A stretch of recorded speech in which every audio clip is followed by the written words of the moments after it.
Yo, what's up, family? Before we start the video, please leave a like, subscribe, and share any and everyone that you can. Just read out there a little bit more. With that being said, let's get right into the video. The Boston Celtics beat the Detroit Pistons 130-120 last night in TD Garden. The Celtics put up some points, and I liked a few things on offense, so let's get into the film. Alright, how y'all doing? I hope y'all doing good. If you're new here, welcome. If you're not, make sure you take your shoes off before you come to the house. And again, the Celtics scored 130 points in this game. They did a lot of things and had a lot of creative ways to create mismatches in this game. And then there was just some other plays where they had a lot of creative offensive actions and sets.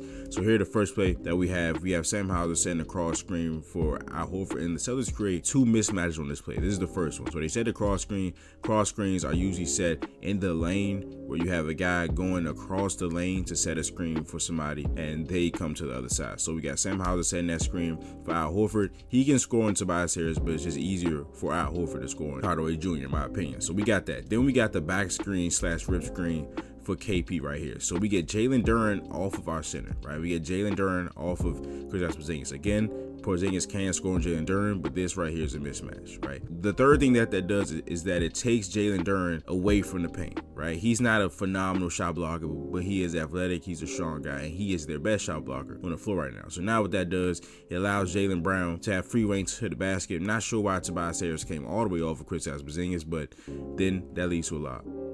And of course, next we have Spain, one of their more popular actions. And I think people really associate Spain with the three-point shooting. So of course you have the ball screen, then the back screen set on the ball screener's man, and then this guy will come out to shoot this three or just have an opportunity to come out at the three-point line. And that's usually what the Celtics do, but this also creates a mismatch, right? So you have Cornet, who's our center, setting this ball screen, right? That means the opposing center is guarding him, right? If the opposing center is guarding him and the person setting this back screen sets a good back screen, then that means their best rim protector is not at the rim. Isaiah Stewart is a good shot blocker. He's a better shot blocker than Jalen Duren. So having him in a position where he's not at the rim and having anybody else on the floor for the Pistons at the rim is a win for the Celtics. A good screen set by Payne Pritchard. Jaylen Brown gets downhill.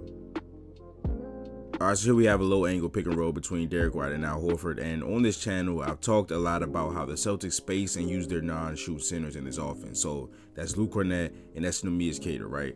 The opposing center in this instance is Isaiah Stewart. Has no reason to be hugged up on those two guys from the perimeter because they won't shoot it, right? One way the Celtics take advantage of this off coverage is by parking these guys in a pocket of the mid-range and then instantly get into a dribble handoff. Since they aren't being guarded, it creates a 2-on-1 for just a second or two, and the Celtics look to take advantage of that. Another way they can take advantage of off coverage is cutting.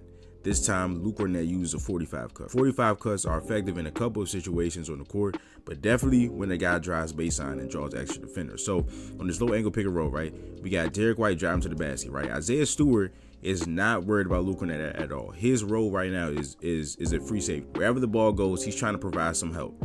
He's sneaking down to Derek White, trying to protect the rim.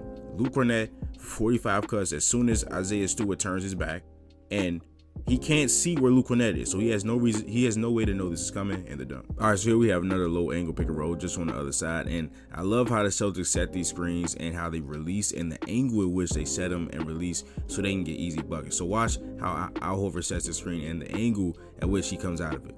So look, you see how Al Horford sets the screen, then he turns his back to Jaden Ivey, right?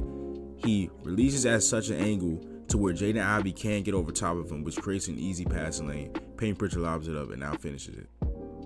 All right, so this is something that I haven't seen a bunch this season. This is another way that the Celtics can create mismatches. So here we got three guys on the baseline, right? And whichever Celtic is being guarded by the guy we want to hunt, they'll just be at the free throw line. So this will either be Jaylen Brown or Jason Tatum, and whoever's checking the guy we want to hunt, he'll be at the free throw line, and he'll come set the screen so we can possibly get that switch. It's important that these guys are on the baseline. If Jaylen Brown and Jason Tatum, they get past their guy and they drive, this guy steps up. It's an easy lot of Kristaps Porzingis. If they drive this way, this guy comes over, they can pass this ball to Al Horford. They go this way and not right directly into the paint. They have Sam Hauser there as a shooter. So this time they don't get the switch, but they still get a bucket because of Jaden Ivey worried about it. And then this hesitation by Jaylen Brown as Derek White gets open freezes K right there. He gets to the rim. Tobias Harris again steps up.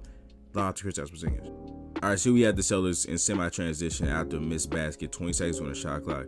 And this is what posting up Jaylen Brown does to the defense, right? So here we have him posted up. Tim Hardaway Jr. is fronting the post, which means that the pass over top is wide open, right? If Derek White makes the correct pass over the top, lobs it up. It's a layup, right? Cade Cunningham is guarding Sam Hauser, not the guy you should be helping off of, but I can respect him not wanting to give up an open layup. So he's cheating over to Jaylen Brown to potentially help on this pass. Again, if the pass is correct, it's an easy layup, and he knows that, right? He's trying to prevent that from happening. Same time, he's scooting over, worried about Jaylen Brown. Sam Hauser's gone off a pin down by Kristaps Porzingis, and we'll hit a three.